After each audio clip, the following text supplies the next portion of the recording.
Bonsoir Monsieur Rolls. Bonsoir Monsieur Samari. Merci d'être sur le plateau de Bonsoir le Gard ce soir. À mes côtés, Coralie Mollaret pour vous interroger. Bonsoir. Et d'ailleurs, je vais lui donner tout de suite la parole. Bonsoir Monsieur Rolls. Bonsoir. Ce qu'on avait envie de vous demander ce soir, c'est est-ce que vous n'en avez pas marre? Je pense que c'est la question qu'il faut poser à nos concitoyennes et concitoyens. Je pense que c'est eux qui en ont assez et qui aimeraient voir une situation plus normale. Nous, on est là pour accompagner au mieux la question de l'offre de soins, de la vaccination, de la prévention. Je vais dire, ma personne passe après. Alors vous avez compris qu'on parlait de la crise sanitaire, mais aussi du fait que vous veniez sur notre plateau, parce qu'avec Monsieur le Préfet, vous êtes notre invité le plus régulier. Exactement. Malheureusement à cause de la crise sanitaire. Mais c'est toujours un plaisir de vous avoir, surtout pour décrypter l'actualité du Gard et notamment de l'épidémie. Très concrètement, aujourd'hui, on en est où dans notre département ? Très concrètement, on est sur une tendance haussière des indicateurs que maintenant, j'allais dire, tout le monde connaît, c'est-à-dire le taux d'incidence, c'est-à-dire le nombre de nouvelles personnes contaminées par semaine dans le Gard, pour 100 000 habitants. Et on est sur un taux qui a à peine un peu diminué aujourd'hui. On est à 248, on était à un peu plus de 250 ce week-end. Donc vraiment, on est sur un plateau un peu haussier. On ne sait pas trop. Pour l'instant, ça grimpe. Doucement, mais ça grimpe. Et le tout, c'est que ça, justement, ça ne devienne pas exponentiel. Depuis plusieurs semaines, ça continue de monter. Complètement. Mais la progression ralentit. La progression reste assez homogène depuis le début janvier, vraiment avec cette question de plateau qui est observée particulièrement sur le Gard, sur les autres départements aussi, mais quelquefois les autres départements étaient descendus beaucoup plus bas que le Gard et sont remontés presque au niveau du Gard. Donc on voit bien que là aussi, même le Gard par rapport à la situation nationale, il y a une semaine se situait dans la moyenne et maintenant on est au-dessus. Donc voilà, ce sont des chiffres comme ça qui inquiète. Bon, le taux de positivité reste quand même au-dessus de 7%, ce qui est important. Et le taux de sollicitation du système de santé, et en particulier du système hospitalier, reste aussi important, même si ce n'est pas critique, mais reste aussi important. On peut le dire qu'aujourd'hui, on est dans le top 20 des départements français. Je me suis amusé à les regarder sur le site Santé publique France hier soir et ce matin. On est effectivement dans ce top 20 des départements français où l'épidémie circule le plus et effectivement avec un taux qui est autour des 250 en matière de taux d'incidence. Est-ce à dire que le couvre-feu n'agit pas depuis plusieurs semaines ou s'il n'y avait pas eu le couvre-feu, on serait bien plus haut? C'est difficile de mesurer que telle ou telle mesure a un impact. On aimerait bien de dire qu'un couvre-feu, ça y est, avec juste ça. Non, d'abord, au-delà des mesures de couvre-feu, en fait, c'est pas tellement le couvre-feu, c'est vraiment d'abord les mesures que chacun applique au quotidien. Les mesures barrières au quotidien sont la base principale, vraiment, de la propagation ou justement de la diminution de la propagation. C'est pas culpabiliser, c'est juste une réalité. Et il est vrai que la question du couvre-feu peut participer à ça dans le sens où elle réduit un petit peu les interactions, les occasions de se voir. Les occasions de se voir. Après, il ne faut pas que ça, j'allais dire, ça aille vers finalement on réduit les heures et on concentre finalement les personnes sur un nombre d'heures concentrées. Donc là, il y a vraiment quelque chose à regarder. Donc c'est intéressant à double titre ce que vous dites, c'est parce que oui, le couvre-feu c'était pour limiter ce fameux apéro, le gouvernement ne voulait plus parce que le couvre-feu à 20h, forcément ça nous permettait quand même de nous voir.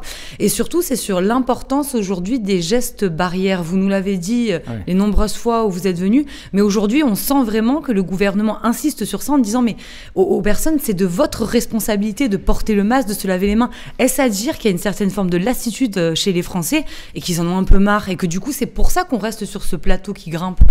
Alors, pas tant que ça. Je pense que c'est difficile pour tout le monde. Et puis, même avec vraiment une bonne appréhension, une volonté d'appliquer ça, il y a quelquefois, ça peut échapper. Et puis, on a tous besoin, à un moment donné, j'allais dire, presque de tomber le masque. Le tout, c'est de le faire soit dans un cercle familial restreint, soit dans un cercle amical restreint. Oui, mais c'est ça qui est important. En tant que responsable de santé aujourd'hui, quand vous voyez qu'on a mis le couvre-feu, qu'on a fermé quand même les restaurants, les bars, et pour autant, les chiffres continuent d'augmenter. Est-ce que vous vous dites, mais les Français ne respectent pas les gestes barrières aujourd'hui? Non, ils les respectent, mais on a une situation ils les respectent pour la plupart, mais on a une situation de pression épidémiologique qui est là. Donc, les gestes barrières sont une des données principales, et là aussi avec un ensemble de mesures collectives, mais là ce sont bien des mesures individuelles, mais il faut le voir, et ça permet aussi, vous voyez, on est sur ce plateau aujourd'hui, ça veut dire qu'on peut se voir hors de vidéo, on essaye vraiment de respecter les gestes, mais le risque zéro n'existe pas.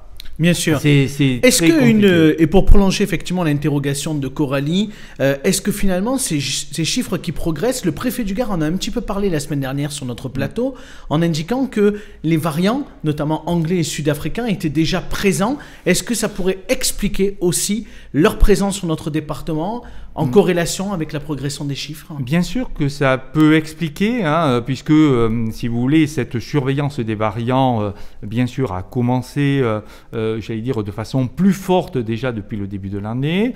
Il y a une quinzaine de jours, et vous l'avez tous vu, au point de vue national, Santé publique France a fait ce qu'on appelle une enquête flash sur un certain nombre de prélèvements, et a trouvé, il y a une quinzaine de jours, que, alors, si on parle que du variant anglais, puisqu'il y a aussi le sud-africain, il y a aussi le brésilien, mais principalement du variant anglais, on était à 1,5-2% des prélèvements.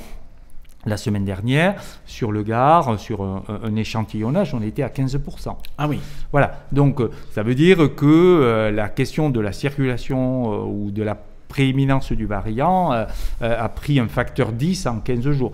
Donc ça peut expliquer un certain nombre de choses, mais il y a aussi les mesures qui ont permis, peut-être le couvre-feu, qui ont permis de ne pas faire exploser, malgré une augmentation du variant, et qu'on reste finalement sur une hausse, sur un plateau haussier, mais pas explosif. Il faut savoir, par exemple, si on regarde d'autres pays, en particulier le Royaume-Uni, là-dessus, c'est vraiment juste en raison.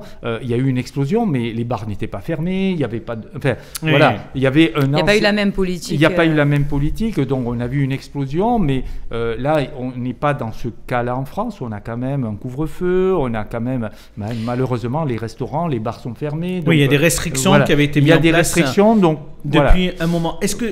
C'est-à-dire que, d'ailleurs, au travers de ces restrictions, un reconfinement aujourd'hui n'est pas à l'ordre du jour. Vous, quand vous regardez les résultats du Gard, on a vu que l'exécutif avait du mal à se décider sur un reconfinement ou pas, souhaitait se laisser encore quelques jours supplémentaires de réflexion et pour aussi analyser les chiffres presque en direct. Est-ce que dans le Gard, pour vous, au regard de la situation, le reconfinement est la solution adéquate? C'est difficile de vous répondre puisque c'est une mesure nationale, donc c'est pas... Mais à titre personnel, parce que vous avez les mains dans le cambouis. Non, oui. Si on peut dire ça comme ça.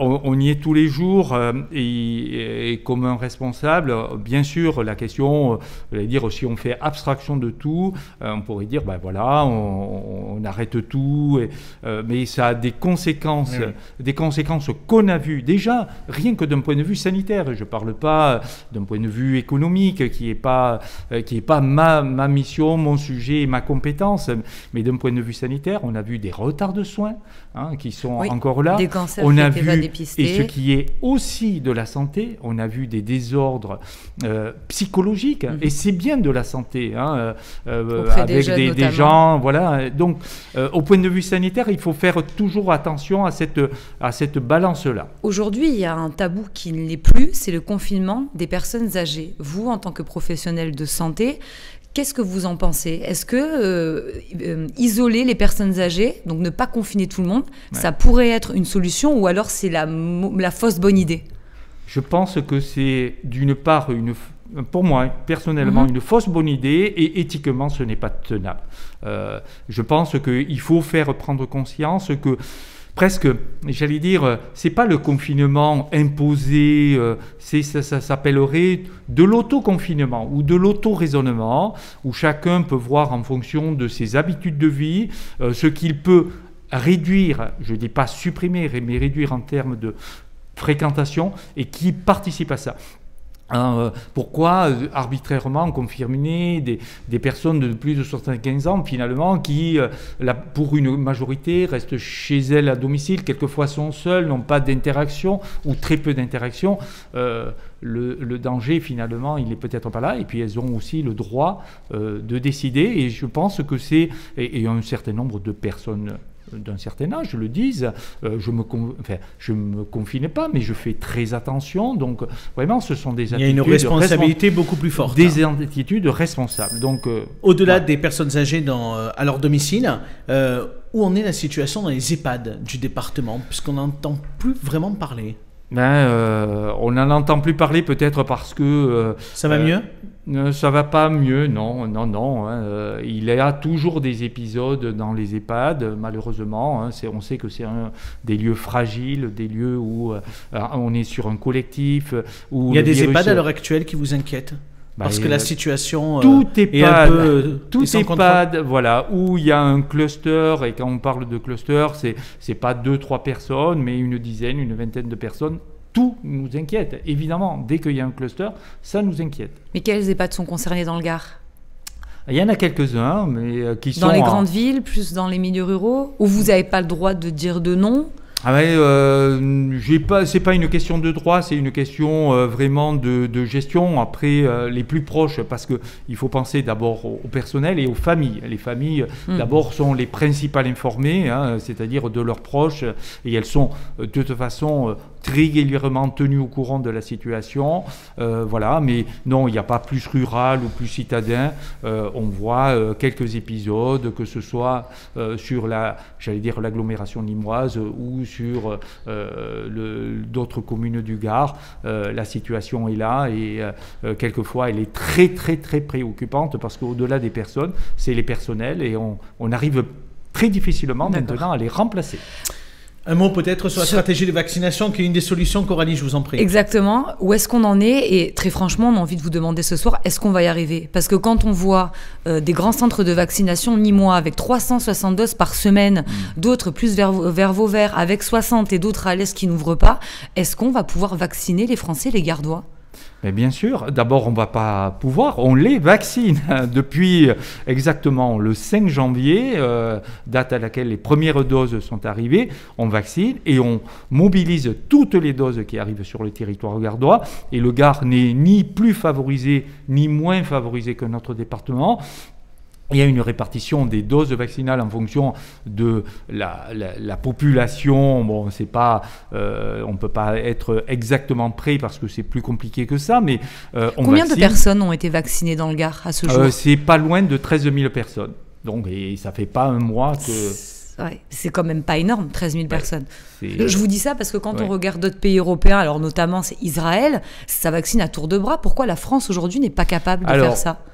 J'allais dire Israël, et là vous me corrigerez, mais si les chiffres sont bons, il y a un peu plus de 6 millions de personnes, je crois. Ils ont vacciné un peu plus de 2 millions de personnes.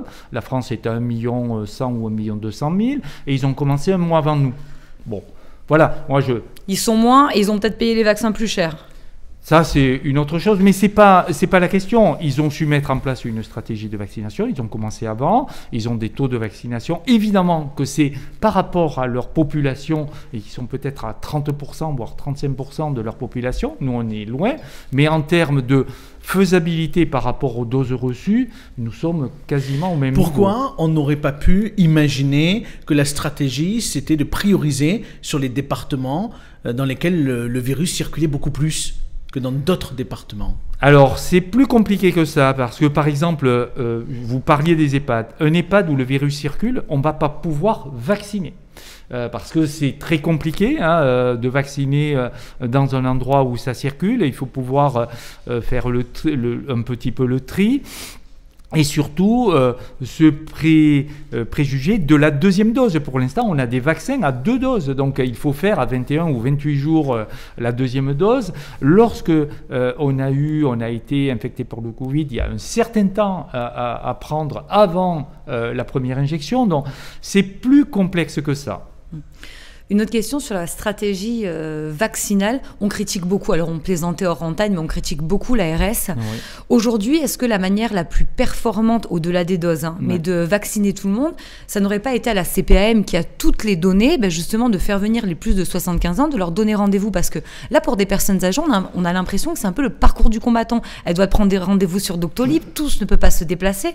Est-ce que l'ARS était vraiment le bon interlocuteur? Alors, je sais que vous allez défendre votre paroisse, mais est-ce que c'était vraiment le bon acteur pour faire cette stratégie? Pourquoi c'est pas la CPAM? D'abord, ça n'a pas été décidé dans le gars. Après, la CPM, on travaille quotidiennement avec la CPM. C'est la question de l'alerte, mais si on prend l'exemple de la vaccination antigrippale, les gens ne prennent pas rendez-vous, ils reçoivent un bon de la CPM, et la CPM est tout à fait en capacité de dire... Oui, ils reçoivent un bon de la CPM, ce qui n'est pas le cas aujourd'hui pour le Covid. Oui, voilà, puisqu'on travaille sur rendez-vous, c'est ça le sujet. On ne peut pas faire autrement, si ce n'est à créer malheureusement des attroupements incommensurables pour finalement permettre à 100, 200 personnes par jour de se vacciner. Il y a peut-être une dernière question. Selon vous, selon l'expertise que vous avez, quand est-ce qu'on en aura terminé? Parce que c'est un peu la question que tout le monde se pose quand on se rencontre. Est-ce que d'ici l'été, ça sera fini? Certains disent que ça va encore durer 1 an. Qu'est-ce que vous nous dites ce soir? Alors, ce que je peux dire, c'est que l'espoir de cette année 2021, il faut le prendre comme ça. C'est le vaccin, même s'il est difficilement accessible pour le moment. Et on aura en fait une augmentation des doses vaccinales, et je dis des vaccins, puisque pour l'instant, sur le Gard, on n'a que le Pfizer, comme la plupart des départements.